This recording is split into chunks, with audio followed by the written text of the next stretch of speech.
Gonzo on the restart. Weaves his way, fires and scores. We're going to attack, coming middle, trying to free himself up, shot, score. Gets around Weed, off the bounce, shot, and a score. Wow. Levine with some speed. Levine fakes a pass. Levine all the way is going to fire and score. Up top, Druin. He wants a shot, and he's got it. Wow. Meanwhile, Arbusto, one-handed shot is up and in. Got a penalty flag down. Skip pass sets up Gabord, and it's time to pluck a chicken. No. Got a good one-handed scoop up. Roy, and then he lights the lamp. Lowers that left shoulder and fires up the Cougar fans. Look at this. Nice play. Fake shot by Brunzik, and then he drills it on his way to the ground. Chase, extra feed, shot, Score! Game over! Well, hello everyone, and welcome here to Bedford.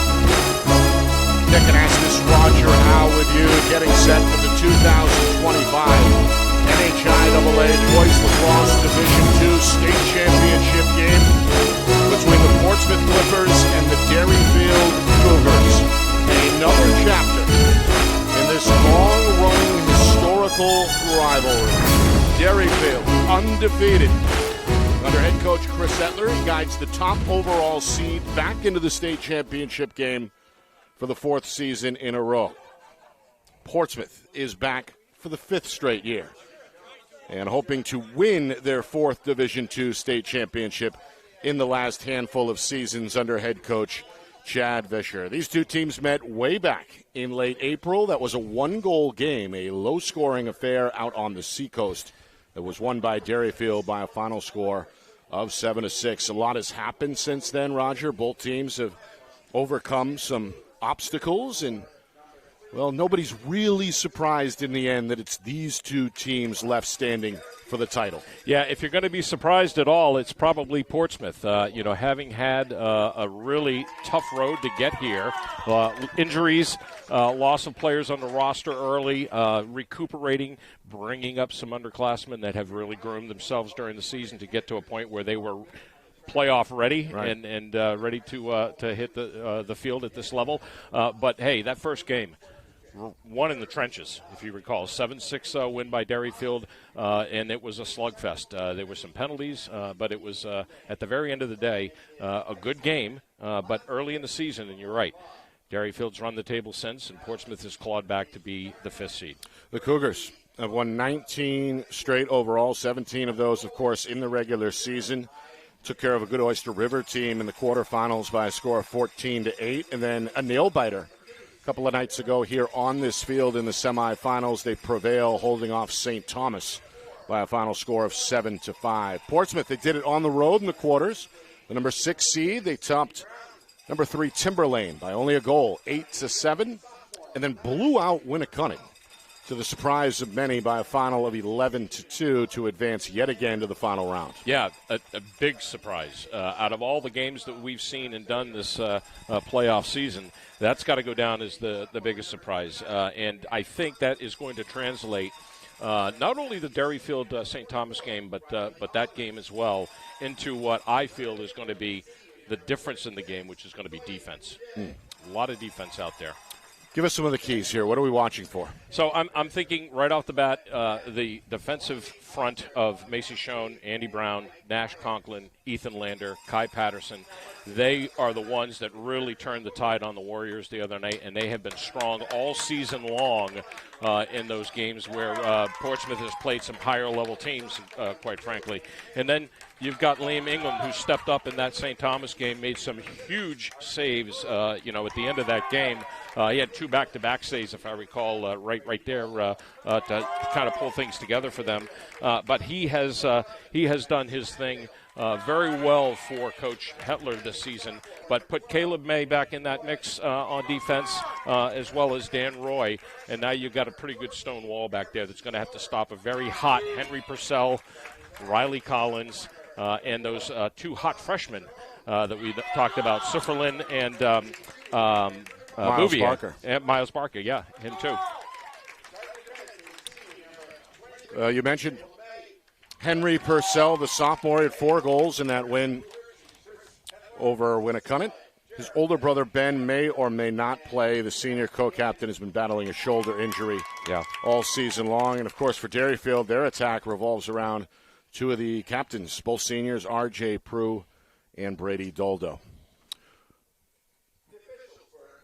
4 officials on the scene, all of them experienced and 4 of the state's best. The referee is Tim Bethke, umpires Mike Toth, Tyler Leeds, and Roland St. Germain. Let's throw our attention down to the field for the national anthem. Our broadcast today, as it always is brought to you by Beals Insurance Agency, with locations now in both Bedford and Londonderry. Whether you need home, auto, or business insurance, Beals Insurance will get you both the price and quality coverage that's right for you. Just call 603-471-9999 or visit BealsInsurance.com to request a free quote and start saving money today. Again, that's BealsInsurance.com. The New Hampshire Tomahawks promote the highest level of club lacrosse competition, not just in the state, but in the country. Looking to get recruited? Director Chris Cameron keeps an open dialogue with the nation's top college lacrosse coaches. Over 400 New Hampshire Tomahawks alumni have played at the college level, including the ACC, Big East, Big Ten, Ivy, NESCAC, NE10, and more. The New Hampshire Tomahawks coaching staff has over 100 coaches, including current high school, varsity, and college coaches. The Tomahawks offer training for players of all ages, clinics, camps, and leagues, along with spring, summer, and fall elite teams. So play with the best. The New Hampshire Tomahawks, showcase and development for college lacrosse. Visit NewHampshireTomahawks.com and girls.nhtomahawks.com. How can you reach your team's fundraising goals at no risk and no cost? MG Sports offers a variety of products to make your team's fundraiser a success. Their products include tickets and discount cards to hundreds of local businesses. MG Sports now has a digital platform where athletes can raise funds in the comfort and safety of their own home. So become another lacrosse program like Bedford, Goffstown, or Memorial that sets fundraising records every season. MG Sports, fundraising made easy. Visit mgsportsfundraising.com to start raising money for your team today. We're ready to rumble here at Bulldog Stadium in Bedford. Nick Anastas, Roger Howe with you. First of 2 state championship affairs coming your way here on Friday Night Lights, New Hampshire. We're broadcasting in conjunction with the NFHS Network. We're going to move the circus over to Exeter for tonight's Division I championship between Pinkerton and Bishop Girton. Overcast skies. It was raining this morning. Not sure if that affects this turf field or not, but we should be okay moving forward either way. Well, this is Bedford's 3rd version of the turf here, and it better not, let's put it that way, by our taxpayers' point of view. But, no, perfect conditions here for lacrosse. As we've done these broadcasts and these finals in the past, it's usually a pressure cooker. I mean, it's usually a really, really hot day, and this is just going to be good for the sport here. Father's Day weekend. We're glad to have you aboard. And we've got a good crowd here at Bulldog Stadium. As expected, the Portsmouth folks made their way over from the seacoast. Derryfield, of course, the school located in nearby Manchester. Not too bad of a trip.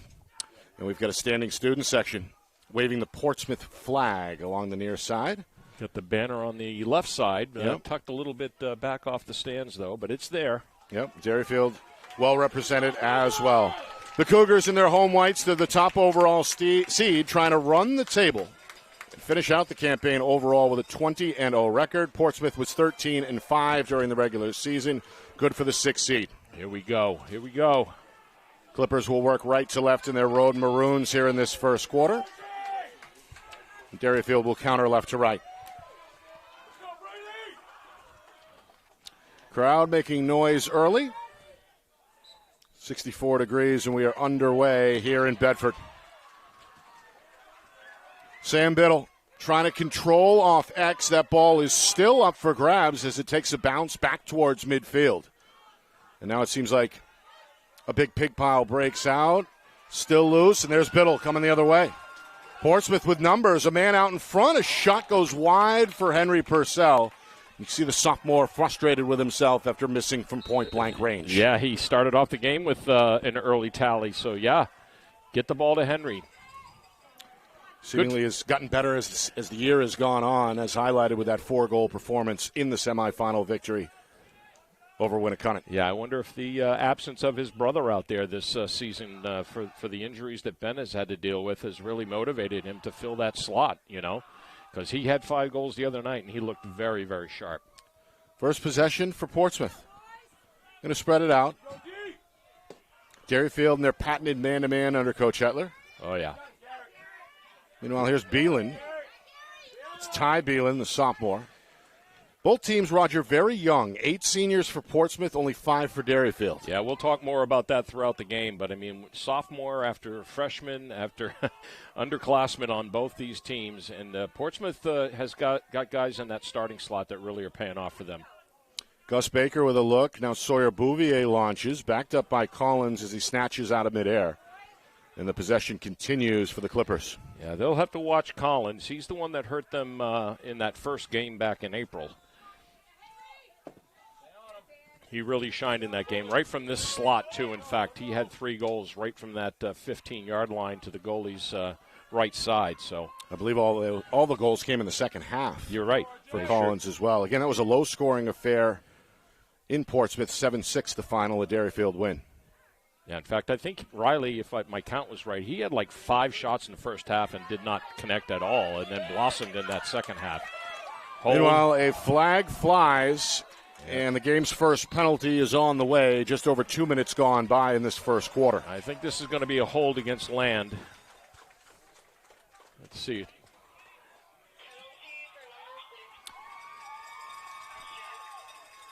You saw Purcell draw the double team, surrounded by Derryfield defenders. And it does go against the Cougars senior R.J. Prue, NCAA commit. He'll play at Union College next season. So, an early EMO for Portsmouth as the Clippers look to get on the board in this state championship game.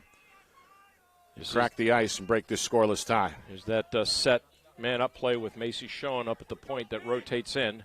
Shot up high, stopped. Liam England, the sophomore goaltender, registers his first save, and we get a whistle and a timeout.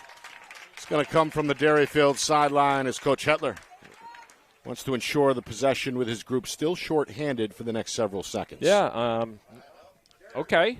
Take a timeout here. You got to, at this point in the season, I don't know what you have to instruct your boys to do here because they know on a 30-second penalty that should be killing it. They'll have the ball down here in front of us. Yeah, maybe he just wanted to get his the right guys out there. And if I'm not too far off, he's probably going to give it to a midi down here that can just truck it out and get it down into the other half of the field, but get it down low. Keep it away from Portsmouth and keep it out of the area between the boxes where they can probably pick up transition real quick. Coach Hetler in the hunt for his 8th ring. Really? Wow. 5 coming in the D2 or at the D2 level. His first 2 back in 10 and 13. That was against Division III competition. The Cougars made the jump up and didn't lose a step. Winners in 16, 17, 18, and 19 before doing it again in 2023. Portsmouth, they have gotten better under Coach Fisher over the years. Runners-up in 2008 back in Division III, and then back-to-back championship losses against Derryfield in the 17 and 18 seasons. But as we know, they have won 3 of the last 4, back-to-back in 21 and 22, and they beat the Cougars last year in the finals. So Coach Fish hoping to size up a 4th ring for the 4th time in the last 5 seasons. All right, so it's going to be a short stick. This is going to be Brady Daldo. They're all-purpose everything out there, and he's going to get covered with 2 shorties by the Clippers. So let's see if he can truck it on out of there. Daldo cautiously changes direction, comes near side, sees some daylight, and does reach midfield despite a check here near side. A good defensive play by the long pole, Ethan Lander. Survived the first couple of collisions, but not the last as Lander forces the turnover. Look at this. Henry Purcell to the cage. It's knocked down and stopped by Liam England, his 2nd save. Long outlet pass is on target. Cody Ballard. Pretty good over-the-shoulder grab. Derryfield is killed off the penalties. We're back to even strength. A couple of pretty good shots there on the EMO, both denied by Liam England. Indeed, yeah, and Henry had a point-blank shot on him, and missed the corners. He shot it right into his chest. So Derryfield on the attack for the first time. Prue fresh out of the penalty box. Takes a jog to the near side. Trying to come back left, shakes right. Still no shooting lane. And now Ryan Maxwell, the sophomore midfielder, will bring it behind the cage. He's been quiet in the last couple of broadcasts that we've done in games that I've seen. He was 1-1 in that first game during the season. He was an 0 for the other night. Meanwhile, Prue, despite losing his footing, gets back with the ball intact. Got a fire, and there's the first save for 3-year starter Kai Patterson. Senior goaltender makes the over-the-shoulder stop, and now looks to help out his club on the clear. A couple of passes later, Portsmouth is across the 50, with the game still scoreless here. 4.5 gone by first quarter. Yeah, and this is where they're so good on the clear. The other night they were 20 of 24 on clears, and they had a lot of clears because Kai was making a lot of saves. Yeah, very, very good clear for the Clippers. That was an impressive wire-to-wire semifinal win over Seacoast rival Winnicott. Mishap. This one knocked down, played off the bounce. England's got it, fishes it up the field. Prue, triple teamed, is knocked down. Yep. And a flag is going to fly. Prue gets back to his feet, still cradling with his left hand. Able to muscle his way across midfield, and the play continues. Penalty on the way against Portsmouth. 5 minutes gone by first quarter. You can hear both benches trying to direct traffic. Coach Vischer hoping his defense here can force a stop with an impending whistle on the way. Oh. Pass knocked down, loose, and secured at the top of the box. That will bring the game's second penalty in the first against the Clippers. Looks like it's going to be a hold, Nick. Either a hold or... Yeah, yep, you're right. Definitely hold. 26 for 26. That's Portsmouth's Jack Martin, the sophomore midfielder. So Derryfield, they survived the Portsmouth E&O. Now the Cougars look to break the ice here. They bring the special teams unit on for the first time. We're nearing the midway point first quarter. All right, so watch rotation up high here. Derryfield likes to go with a strong three-man rotation on the corners. Scored 2 EMO goals in the win over St. Thomas. And there's Hatfield out there now, the Fogo, on their man-up play. He's on the far wing, Hatfield. There's the rotation. Rotate, yep. Doldo up top, surveys, left side. Maxwell thought about it. And now Hatfield's pass is off target. Doldo will scramble and scoop. You know, Hatfield had 2 goals in that first game, as I mentioned, and I have to check the card, but I wonder if he had them on EMOs out there. He may have. Meanwhile, Maxwell to his right. Good shot. Oh. One wide, not a play.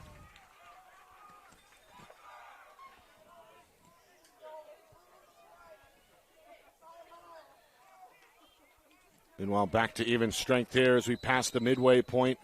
First quarter, defense the name of the game so far. Prue finds a cutter. That's Stover who can't pull it in. Emerson Stover, the freshman, does recover on the near side wing.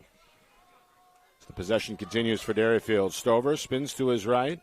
Hooks up with Prue, the senior. He's going to tiptoe his way behind the cage.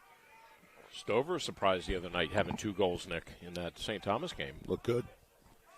And behind the back, across the zone, leads to the game's first goal. Boy, talk about highlight material. Knew where his classmate was, and it's put home by R.J. Prue. Derryfield leads 1-0. What a sweet move that was by R.J. Both Bedford boys, they've been playing together since they were kids. And there's the connection right there. Beautiful.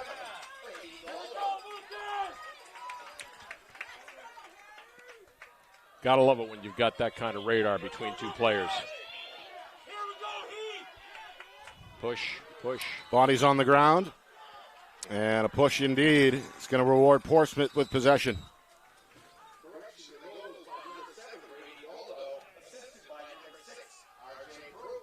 So Daldo gets Derryfield on the board. And now Coach Fisher hoping his attack can come up with a response here. They've been scoreless through the first 7 minutes. Yeah. They're trying to get Macy out. Get Sam back in there. Nope. That's Ben Purcell, the senior. Yeah, there we go. Weren't sure if he was going to suit up or not. Did not play in the semifinals. Been battling a shoulder injury really all season long. And when he's in the lineup, he can be a game changer, as we know. The senior will play NCAA lacrosse next year at Binghamton, along with his teammate, Maisie Schoen, the long pole defender. Yeah, so Coach Fish says it's a kind of a weird injury he has, too. It doesn't take much to pop it out, and he's just been battling all season long with that quirky little nagging injury. Just a good bump, even on the other side of his shoulder, will pop it out. Here's his younger brother, Henry. Rises, fires. That one goes off the post. And it's taken the other way by Derryfield's Garrett Land. Land with the clear. Land trying to push. It's a 4-on-3. The pass is knocked down. The ball is loose near side. Conklin is in the mix for Portsmouth.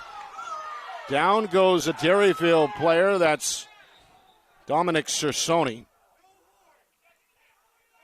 Cougar fans, well, they wanted a penalty. The officials, meanwhile, are scolding the students. Yeah. One of them blew a horn, which, as we know, can cause chaos. It's against NHIAA rules, even during the season. Never mind the playoffs. So, we get ourselves a restart here with inside of 4 minutes to go in this opening quarter. Cerconi slowly jogs towards the far side behind the net. Kept it pole length by the long pole. Nash Conklin, who rides him down. Ball is out. And somehow, some way, Stover, the freshman for Derryfield, comes out of that pile with the ball. Good matchup right here. Schoen against Prue. Another good matchup up top here. Daldo against Andy Brown. Yep. That gives way to Alec Lawton. Lawton trying to come downhill, and he is knocked down. That's Bouvier defensively making a good play. Oh, that's the freshman, Sifferlin. Oh, you're right. Sifferlin's coming out there on some D now. Yeah. He was good on offense the other night with 2 goals. Oh, good. There's turn. a bouncer wide. Oh, yeah. His night on offense last night, those 2 freshmen, Purcell and, Purcell's a sophomore, but good, impressive. Off the slide, big hit. Bang. Pass in a crowd, picked off. Sefferlin. Read that one, the freshman in the right spot for the takeaway. Portsmouth forces a turnover, and we stay tied, Portsmouth still trails 1-0 as we move inside of 3 minutes. There's your boy Bouvier. Yep. Near side for Baker. Cougars able to get back, and now Coach Fisher wants to hit the reset button as Biddle looks towards the visitor sideline. Yeah, we need to hear something from Sam Biddle for the Clippers. He's been quiet on faceoffs the other night, quiet on the scorecard, usually a part of everything offensively and defensively. He's a good two-way midfielder. Need his support out there. You got Ben Purcell and him up top right now. Here is Ben Purcell, giving room, thinking about it. He's going to let it fly. A bouncer goes wide right, but will stay with the Clippers. Yeah, that's the old let's test the shoulder shot. You don't really expect to shoot and score from 17, 18 yards out, but see how it feels.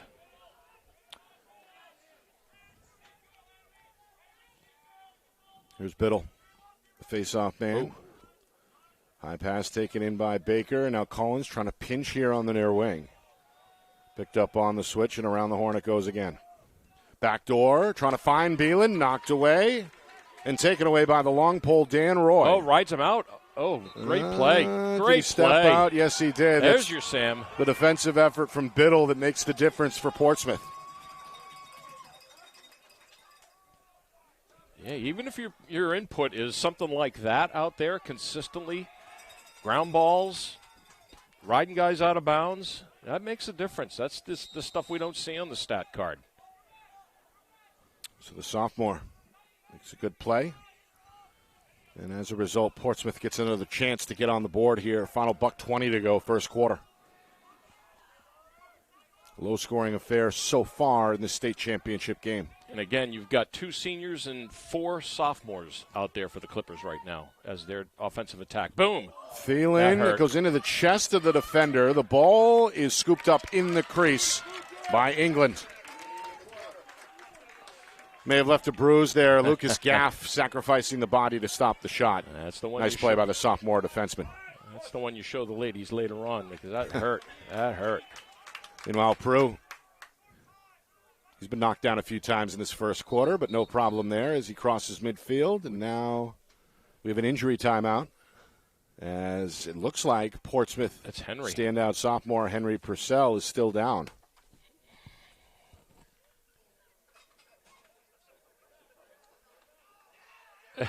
He says he's okay. The trainer wants him off the field. Yep. Going to have to come out for at least a play. Yeah, he does.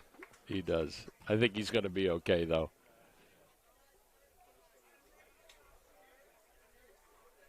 So the clock stopped with just inside of 42 seconds here in this championship rematch. He is not a happy young man, I'll tell you that over there. He is not going down lightly. That's the fight. Still visiting with the training staff behind the bench. Yes, forcibly being visited. Meanwhile, Derryfield, a chance to double their lead before the end of the quarter. And we know about their theatrics late in quarters. They scored 2 goals in 14 seconds, the final 14 back in the first quarter in the semis. Oh, I don't know about this one. We got a flag thrown, and now play is stopped. Prue took another tumble. And it looks like the second penalty against Portsmouth is on the way with 22 seconds left. This is going to be on Maisie, and I don't know if I like this call. He rode him off the ball. A legal body check. I don't know. Got to see that one on the film. May have extended the stick a little bit. Yeah. I mean, he played great defense on RJ, and RJ misfired, and he kind of chicken winged him there at the end, but I don't know about that. So watch for a shot and a hold at this point in the game. Both teams have had an EMO so far. Portsmouth successfully denied Derryfield's previous EMO. All right, well, Cougars got to hurry here. Down to 5 seconds.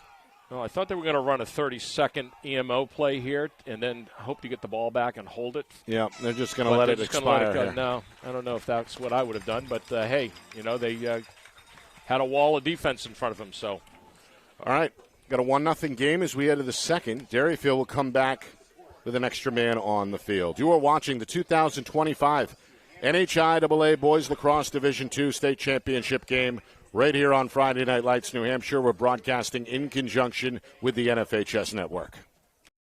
Our broadcast today, as it always is brought to you by Beals Insurance Agency, with locations now in both Bedford and Londonderry. Whether you need home, auto, or business insurance, Beals Insurance will get you both the price and quality coverage that's right for you. Just call 603-471-9999 or visit BealsInsurance.com to request a free quote and start saving money today. Again, that's BealsInsurance.com. A low-scoring affair here in Bedford. It's 1-0 Derryfield after 1 quarter of play. Nick Anastas, Roger Howe with you. Glad you could join us for this 2025 NHIAA Boys Lacrosse Division II State Championship game. The latest in a long-running rivalry between these two schools. The Clippers and Cougars have met now 4 straight years in the final. The lone goal so far was from Cougar senior Brady Doldo. 2 penalties against Portsmouth in that first quarter. The Clippers start short-handed. They force a stop. It's the second save for Kai Patterson. They get the clear via the near sideline from Bouvier. And Sawyer going to slow things down as the Clippers look to run off the final seconds of the penalty against Maisie Schoen. That should do it right there. Yep. Roger, defense the name of the game so far. Each goaltender unofficially with 2 saves each way. Yeah, I'm thinking, this morning about both teams and, historically what we've seen this season from them, and that's the only thing that really predominated my thoughts was how defensively sound both these teams are, and looking at especially Derryfield's schedule, like we said the other night in that broadcast, they had only given up 10 goals twice the entire season. Everything else was about 8 goals and under the entire season, all 17 wins. So they can put up the goals, but they are definitely solid on defense. And then, of course, the 4 gentlemen I mentioned on the Clipper side, deep on defense. Meanwhile, Collins stepped down. That shot won't get through. Again, it goes off the defender, Lucas Gaff. And now it's controlled by England. Boy, Gaff, not the biggest player out there, Roger, but he's got a knack to get in the shooting lanes, and he sacrificed the body now a couple of times in this first half. Here we go. Nobody's going to play the goalie. Yep, England goes all the way across before getting it over to his teammate, Cerconi. Now Maxwell comes down the middle, switches hands. The bouncer goes wide. Oh, yeah, good for him. Patterson out of the cage, but Stover beats him to the spot to keep it at this end with now 2 minutes gone by second quarter. Prue has the assist for Derryfield. Now wants a one-on-one against Schoen. Going to spin, trying to come off a pick. Schoen, though, right there on his hip. Spins right, scores. R.J. Prue did not need much room to get that one off. With Schoen breathing down his neck, it didn't matter. It's 2-0 Derryfield. 2 big bodies battling in this game so far for the first 13 or so minutes.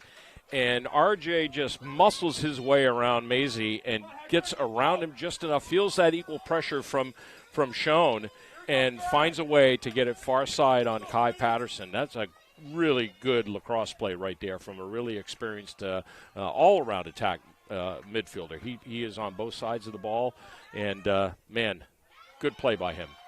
Meanwhile, Biddle, a clean win at the X for Portsmouth. It's what the doctor ordered. It's now 3 for 3. Clippers, though, not cracked the code on the attack. Shutouts so far through now 14 and a half minutes of game action. Yeah, which is kind of how these games go between these two teams. Low-scoring affairs we talked about back in April, the regular season meeting won by Derryfield in Portsmouth by a final score of 7-6. I like this approach by Coach Vish. Let's slow things down, take the steam out of them. See Coach at the end of the bench waving his arms here, trying to orchestrate. So they're 1-4. We've talked about that the other night in the Winnicott game. Sefferlin surveys. Ben Purcell, far side wing. Watch them rotate Riley Collins up. Hope they forget about him. Sefferlin unguarded for the moment behind the net.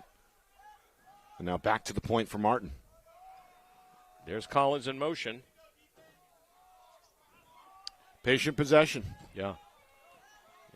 Derryfield, though, not allowing a crack. Well, look for them to try and get Ben Purcell and Riley Collins in a shooting position here with all this perimeter rotation and guys popping in and out off the crease. Now Collins comes downhill. Draws 2. Yep, and the ball's out. Race to the corner. Beelan is there for play. Portsmouth. Now Sefferlin looks for a pass over the net. Purcell, a bouncer, won't happen. And there's England with his third save. It's got the Cougar faithful on their feet. Liam England has looked good. And not afraid to come out of the net as here he comes again, trying to help out his squad on the clear. Yeah, only had 7 saves the other night against St. Thomas, but he figured in a lot of good clears and a lot of good plays. Meanwhile, Caleb May able to spin across midfield, and Coach Hetler calls for time.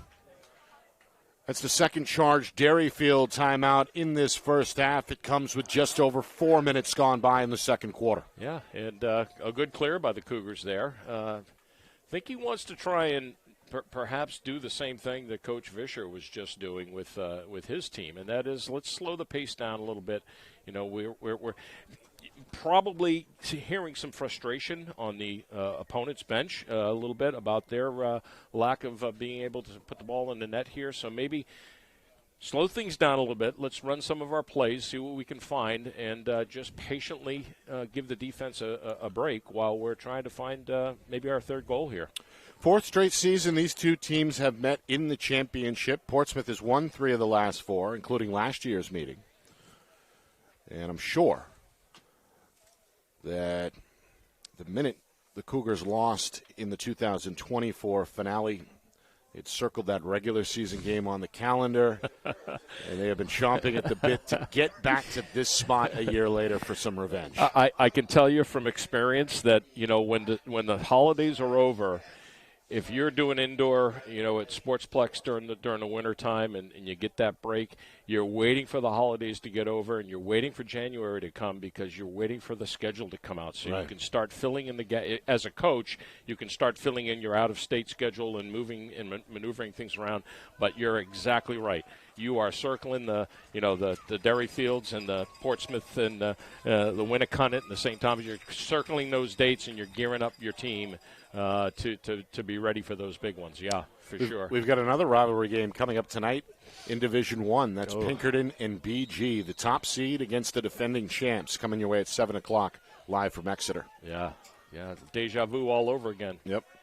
Meanwhile, Doldo out of the timeout. Derryfield looking to increase their lead. They've got a 2-0 edge. Doldo and Prue, a goal apiece. Here's Maxwell. Going to jog to his right. Little two-man game. Trying to find a pick from Garrett Land. Pretty good defense here. Yeah. Pressing out is Andy Brown. Oh, skip pass. Nobody home on the far side. Looked like Maxwell was trying to find Stover, but the timing not quite right. It leads to a turnover, so Portsmouth will get it back in their own end, trailing by 2 with 5 minutes gone by in quarter number 2. Well, I think Stover, the freshman, was supposed to be in that far wing position, and that's what Maxwell was looking for. That's generally how that offense operates. There's Brown trying to hook up with Biddle. Pops out of his stick. Roy takes it away for Derryfield, and now Doldo escorts the ball over midfield. Turnover on the clear for Portsmouth, gives it right back to the Cougars, and Derryfield set to slow things down as we approach the midway point of the second quarter. Hatfield back out there on midfield. We haven't seen Brady with the long pole yet this game. He was 50-50 with a shorty and a long pole in that St. Thomas game. It was a 7-5 thrilling win over the Saints. Really back and forth. Derryfield scored in the final minute to secure the win. And another trip to the state championship. Oh, they got the wrong match here now. They don't have Maisie on Prue. It's Lander who forces the pass. And now Hatfield. Face-off man going to fire a shot from straight away, and a good hustle. 2 Clippers in the area. Both Nash and Bouvier able to hustle to that end line. Now here is Nash Conklin on the clear attempt. Sefferlin, rainbow pass, too strong. Trying to find Baker instead. It's Derryfield's Alistair Wright, who had a chance to secure it. Henry Purcell instead goes to the net and hits the pipe for the second time in this first half. Sure enough. Good to see the sophomore back on the field after leaving briefly late in the first quarter. Ground ball still up for grabs on that far wing, and it's R.J. Prue out of the fray for Derryfield. He is banged up at midfield. Comes away. Somehow maintains possession despite a lethal hit there from Collins. Wow. Seen that now almost a handful of times in this first half. Prue go down and get right back up with the ball still in his stick. Yeah, watch that. I have some thoughts on that from a coaching standpoint, what Coach Fisher might be thinking over there. But, you're right. Just a Mack truck just keeps going. Prue is going to come off here and check in with the trainers. Yeah. Maxwell picked up off the switch by Lander, pulled back out. Now here's Mueller. Yeah, Mueller comes out for RJ on this. Doldo to his right. Gets doubled. Spins over the shoulder. Nope. A little bit wide, but it is backed up by Garrett Land. He goes down too. Doldo. Twin Towers here for them. Back to back. 2 senior co-captains banged up on successive plays. And Doldo going to walk off under his own power to a round of applause from the Derryfield faithful. Yeah, do not want to see that. So RJ's probably going to come out for him. He's looking all right. And while Prue is back on, a good sign for Coach Hetler. Indeed. Coming up on 4 minutes to go. First half, very fast-moving first half here in Bedford. Nick Anastas, Roger Howe with you. Saw 3 combined penalties in that first quarter. None so far here in the second, and as we can see on the scoreboard, only 2 goals. This one stays out. Again, it hits the pipe. And Portsmouth crazy. Quickly comes the other way. Conklin, the long pole, leading the break, has Collins. Back to Conklin, and now a whistle will stop the action. It's an offsides. Wow. Transition attempt spoiled there by a few inches. Indeed. Derryfield wasting little time getting a clear of their own. And now once again, the Cougars set up on the attack inside of 4 minutes until halftime. Yeah, free clear for the Cougars, so they're going to settle down here. See if they can get kind of regrouped after the Prue and Daldo incidents. Yeah. Here is Prue. Daldo still on the sideline, at least for now, but is walking around. Okay, Maisie's back out there on Prue. Watch this battle. Showing the long pole defender, trying to tie him up. Oh. No whistle.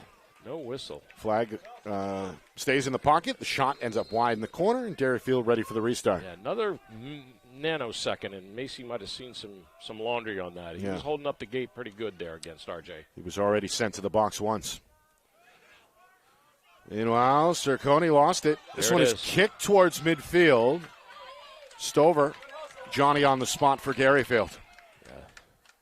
So the Cougars keep it at this end. Coach Hetler pumps the brakes. You can see the 6'5" head coach crouched down over there just outside the box. Yeah, and conversely, between Maxwell, Stover, and Cerconi, I mean, their size has got to be, 5'4", maybe? These guys are fire plugs. Pushed him right out, huh?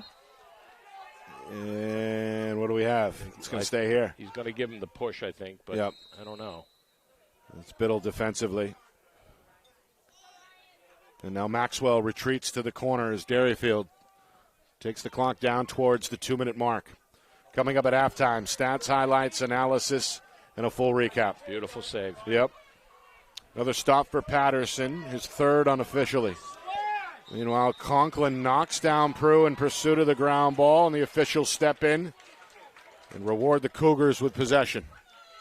Yeah, just a loose ball push there on the sideline. Been a physical game, a lot of tumbling bodies.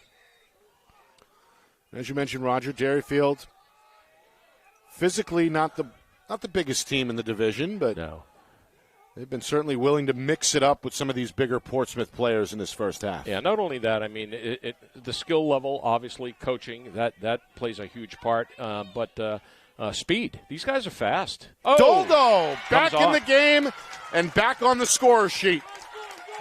Second goal for the senior in his final game. It comes with $1:50 to go before the break, and Derryfield grows the lead to now 3-0. So Brady calmly and quietly comes on the field after that turnover on the sideline and just basically strolls down Main Street and gives it a good rip. No pressure. Pretty good pick as well as he came off the right side. Yeah. And Portsmouth couldn't quite recover. So Doldo with 2 of the 3 for Derryfield. RJ Prue, his classmate, has the other. And they're the only ones on the score sheet. And the Cougar defense has kept Portsmouth off the board, despite a now 4-for-4 performance from Sam Biddle at the faceoff X. Final 100 seconds before halftime. Still time for Portsmouth to crack the ice. Ben Purcell tries to do just that with a deep shot from straight away, but it's England out of the cage that makes the difference. Meanwhile, a broken stick. Henry Purcell has to sprint his way over to the Portsmouth sideline. Yeah, one less riding attackman out there. Derryfield, though, not going to exploit the issue as they take their time on the clear. Caleb May with the reception. And now it's Ryan Maxwell who's going to pull it way out. Derryfield may be setting up for the final shot here. We're down to 1 minute to go. Oh, for sure. Yeah. He doesn't have any timeouts left, so he's going to have to run the plays verbally from the sideline here. But this is what they do. This is what they do with RJ. Good matchup here. Watch the cutters come down. He's going to come off the pick, fire a jump shot. It bounces wide, not a play, but it's backed up by 2 Cougars with 47 seconds to go. All right, they're going to let Cerconi run this with Maxwell behind. Watch for the pick on the side and the crash in the middle. There's Stover. Cerconi being hounded by Brown. Back up top for Prue. Given room. Prue going to dance, going to spin, looks, shoots. That one wide. Coach Hetler didn't like that shot, apparently, as we can hear the longtime head man from over here. Yeah, I think he's trying to clear out for him a little more, and he doesn't want him shooting under pressure if they can reload. They had 30 seconds on the clock still. Down to 25 and ticking. Nice pick there. Up top it goes to Prue. The defender is Schoen. Here comes this pick. Left side. Schoen recovers. Opened up. Spinning, bouncing, and again off the post. Wow. This one ricochets high to the near side. We're down to 5 seconds. Bouvier trying to secure. The ball ends up out of play. It'll go back to Derryfield with 4 seconds remaining. True. Enough time for a shot? Yes, sir. Cerconi, though, is denied by the long pole of Schoen, and that brings us to halftime. Derryfield looking good on both ends. 3-0 our score after 2 quarters as Coach Hetler hopes to bring his team back to the top. 3-0 after now 24 minutes of action. Very low scoring, but okay with the Cougar fans. Yeah, I mean, they're very verbal over here. They know they're Lacrosse, but don't count out the Clippers just yet, folks. I mean, this is where good coaching comes in, and we've seen it all season long at this level. Adjustments are all that needs to be done here by those Clippers to get back in this really quick. Coming up, full recap, stats, highlights, analysis. We'll preview the second half as well, and we'll take a look at the upcoming Division I state championship game tonight between defending champion Bishop Girton and top seed Pinkerton. Right back here to Bedford in just a few minutes. 3-0 Derryfield over Portsmouth at halftime. You are watching the 2025 NHIAA Boys Lacrosse Division II State Championship game right here on Friday Night Lights, New Hampshire. We're broadcasting in conjunction with the NFHS Network. Our broadcast today, as it always is brought to you by Beals Insurance Agency, with locations now in both Bedford and Londonderry. Whether you need home, auto, or business insurance, Beals Insurance will get you both the price and quality coverage that's right for you. Just call 603-471-9999 or visit BealsInsurance.com to request a free quote and start saving money today. Again, that's BealsInsurance.com. The New Hampshire Tomahawks promote the highest level of club lacrosse competition, not just in the state, but in the country. Looking to get recruited? Director Chris Cameron keeps an open dialogue with the nation's top college lacrosse coaches. Over 400 New Hampshire Tomahawks alumni have played at the college level, including the ACC, Big East, Big Ten, Ivy, NESCAC, NE10, and more. New Hampshire Tomahawks coaching staff has over 100 coaches, including current high school varsity and college coaches. The Tomahawks offer training for players of all ages, clinics, camps, and leagues, along with spring, summer, and fall elite teams. So play with the best. The New Hampshire Tomahawks, showcase and development for college lacrosse. Visit NewHampshireTomahawks.com and girls.nhtomahawks.com. How can you reach your team's fundraising goals at no risk and no cost? MG Sports offers a variety of products to make your team's fundraiser a success. Their products include tickets and discount cards to hundreds of local businesses. MG Sports now has a digital platform where athletes can raise funds in the comfort and safety of their own home. So become another lacrosse program like Bedford, Goffstown, or Memorial that sets fundraising records every season. MG Sports, fundraising made easy. Visit mgsportsfundraising.com to start raising money for your team today. So far, so good for Derryfield as they lead their arch rival Portsmouth 3-0 at the midway point of this state championship affair. Nick Anastas, Roger Howe with you and the rest of our Friday Night Lights New Hampshire family. We're broadcasting, of course, in conjunction with the NFHS Network. Derryfield, 2 goals in that first half from senior Brady Doldo. The other belong to R.J. Prue. Those two forming pretty lethal 1-2 punch throughout the season, as Derryfield looks to run the table and finish undefeated with a perfect 20-0 record. Roger, the defense really stood tall. What was the key to the success from the Cougars in that first half? Persistence, and I think that the Clippers on offense were just forcing the ball a little bit too much.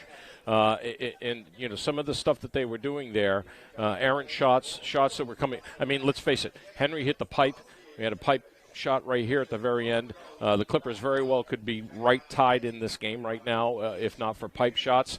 But it's been the name of the game, and that's what I predicted at the very start. Not that I'm some great savant, because based on all these games that these teams have played over the last 3 or 4 years, it's been a low-scoring game all the time. That game earlier on this season, 4-1 at halftime. And yet in that particular game, Derryfield was up at that point. Same thing. And, I suspect that Coach Fisher is going to change his approach a little bit here on offense. They need some good long possessions to try and just find the seams that they need to find to pop a couple in here real quick and get that momentum going for them, because they look very stiff right now. 3 saves each way in cage for Derryfield's Liam England and Portsmouth's Kai Patterson. And Portsmouth trailing despite carving out an advantage at the face-off X in that first half via sophomore Sam Biddle. Yeah, what you got there, Roger? 5-0 or 4-1? I've got 4-1, but Sam has done what he has needed to do after kind of being out of it in the prior game in the semifinals. He was only 35% at the X. In that game, and he's coming back, and he's made some other plays too, as we mentioned in the first quarter there. A couple of good defensive plays, but it doesn't always translate into goals on the field, as we know. You mentioned some of the possible adjustments from Coach Fisher and Portsmouth. Anything changed for Derryfield in this second half, or is it more of the same if you're Coach Hetler? More of the same. I mean, when you are up against the defense that the Clippers have out there, and you're seeing success against your top guy or their top guy, Maisie Schoen with the R.J. Prue matchup, you continue with that. There's no reason to disrupt that in my mind. If anything, you might want to try and get guys like Cerconi and Maxfield a little more involved. So maybe look for that and take a little bit of pressure off those two players, number 6 and number 7 for the Cougars. But I think that, Coach Hetler's got a way of involving guys in the offense finding ways to get them open, in other words. But Cerconi, he had 2 goals in that prior game, and he's a battler out there. So he's going to find his way, and watch for more of that from the Derryfield side of things. Second half set to begin here in Bedford. Fans on their feet. Both schools well represented here on this neutral field. Sam picks up where he left off. Biddle another win. It's now 5 of 6. All right, so Maisie Steve's out there. Maybe watch Ben Purcell a little bit here. See if they can't work this corner here. This is where they saw a lot of success this season, especially when Ben was in the game. A little back and forth between the two players, and they both like to shoot from this area as well. The senior is going to backpedal here. Yep. Looks for direction from the sideline. Coach Fisher going to trot on the freshman Sefferlin, who takes over up top. Hatfield, the defender. Sefferlin to his right. Now 2 men behind the cage. It's Collins and Henry Purcell. His big brother Ben now takes over on the near wing. Around the horn it goes. You can hear Coach Hetler saying, lock it up. Yeah, that man-to-man defense has been perfect so far. Well, they're actually in a zone right now. Are they? Yeah, they're in zone right now. Yeah, you're right. A rare zone look from the Cougars. Good look by the Cougars to change things up a little bit, knowing that there were going to be adjustments made by Portsmouth. Chess match continues between these two well-decorated head coaches. Shot goes off the shoulder of the defender, Dan Roy. That's another thing, too, Nick. They've been hitting a lot of bodies today, so the Cougars get in front of shots. Yeah, that's 3, maybe 4 so far. Back down again. Yeah, make it again, yep. Right off of RJ's helmet. Well, that's just reinforcement that your guys are in the right spot, right? That's what zone does, too. You know, you start trying to find those seams, and you got a guy standing in the zone. But, yeah, if this was a hockey game, we'd be seeing quite a nice stat for the Cougars on block shots. Nearly 2 minutes in, third quarter. Long possession for Portsmouth. Hoping to crack the code for the first time. Step down shot from Purcell, swallowed up. England, great vision on that one, makes the over-the-shoulder save. His outlet pass is played off the bounce by Roy at midfield. The long pole trying to tiptoe the boundary, but steps out of bounds here on the near side, and then a flag is thrown. Unsportsmanlike. He can't. As Roy threw the ball away from Bouvier to delay the restart, and that will be the second penalty against the Cougars. Yeah.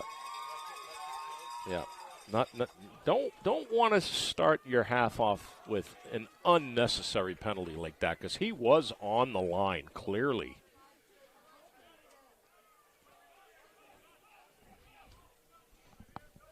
So Portsmouth bring their special teams unit on for their second EMO. Neither team has been able to score with a man advantage. And Coach Gorton, the assistant coach for Derryfield, is schooling that young man over there. That's one of their better defenders, too. They really don't want to be without him right now. So the Clippers look to take advantage. Henry Purcell behind the net. Back out for Schoen. Swung up top for Ben Purcell. Now Collins feeds Bouvier. Tough angle shot flies too high and out of play in that far corner, but we'll keep the action at this end as the EMO continues. I don't like the take that Bouvier took there. Purcell, Collins. There's the rotation. They need more of that. They're really standing static in a 3-3 here. They're not getting much out of it. Purcell denied again. Stamping out the fire is England. He's got a handful of saves. Sophomore has been excellent. The outlet for Land. Land comes up the middle. Another successful clear for the Cougars, as they've been able to really neutralize that Portsmouth ride pretty well so far this afternoon. Yeah, I mean, they've got, I've got them at 8 for 9.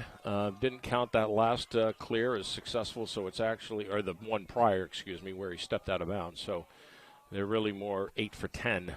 But not a lot of clears coming out of that. But yeah, that's just a good sign of the struggle we're seeing right now. Meanwhile, Prue off the spin, cycles around, lowers that right shoulder, trying to free himself up in a crowd. That ball bounces wide of the cage and ends up rolling out of bounds behind the net. Derryfield keeps it at this end. 4 minutes gone by, third quarter.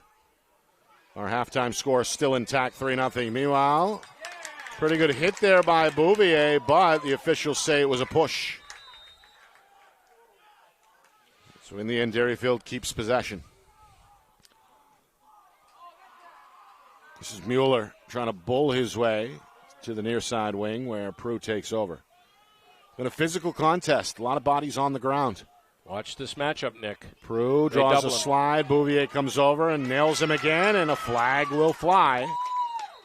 Another Portsmouth penalty on the way. I think this is going to be a push, and it's legit. A little late on the flag, but it's legit. Let's see what the conference has to say. Head referee Bethke was on the trail side of this, on the back. So let's see what they're going to do here. It is going to be a push. All right. The officials have been busy. I felt that was legit, but, yeah, this is going to be Bouvier by the looks. Now a combined 5 penalties between the two teams, 3 against Portsmouth, 2 coming so far in this quarter, which is just over 4 minutes old. So I was just about to say, too, Bouvier, who had that push called against him on the far side, he was very, very aggressive after that with the ball being given back to Derryfield. And I watched him come over to the side, so it's not surprising that he was a little overzealous on that whole play. So just after Portsmouth was able to kill the unsportsmanlike penalty, now back on the shorthanded side again, as Derryfield looks to cash in on their third EMO. Cougars lead 4-0. 2 goals from Watch it. Doldo, and now 1 from the youngster Emerson Stover as the freshman celebrates with his teammates. Cougar fans on their feet. 4-0 Derryfield. Yeah, this is a nice play, and this is what rotations and quick ball movement do for you. Keep the ball moving, get the defense rotating, find the gap, and they find Stover down low. And again, Stover, he had 2 goals in that game the other night against St. Thomas, so he's a threat out there. A lot of these underclassmen have really solidified their reputations, starting to make a name for themselves in this postseason tournament. As you said the other night, Roger, 2025 maybe the year of the freshmen. The freshmen and the sophomores. It's exciting to think about what the future looks like for these teams. There's Hatfield with his first. Just a second win for Derryfield at the X. Yeah.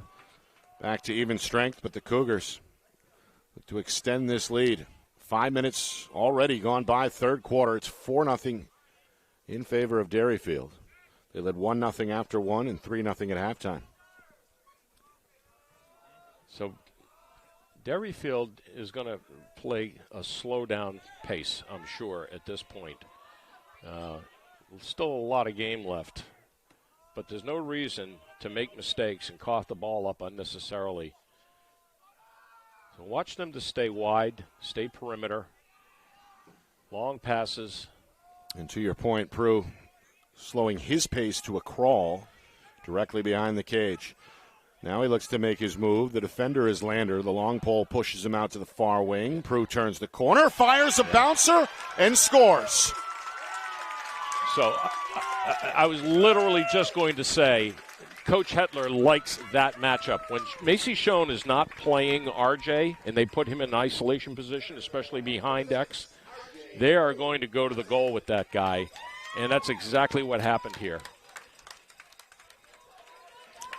Decent defense there. Again, there was a body on him, but Prue, as we have seen time and time again, does not need a lot of room to get that shot off. Point well taken. And the difference between the two bodies is why that happened, is because when Maisie is on him, I think you've got equal pressure, you've got equal strength, equal weight.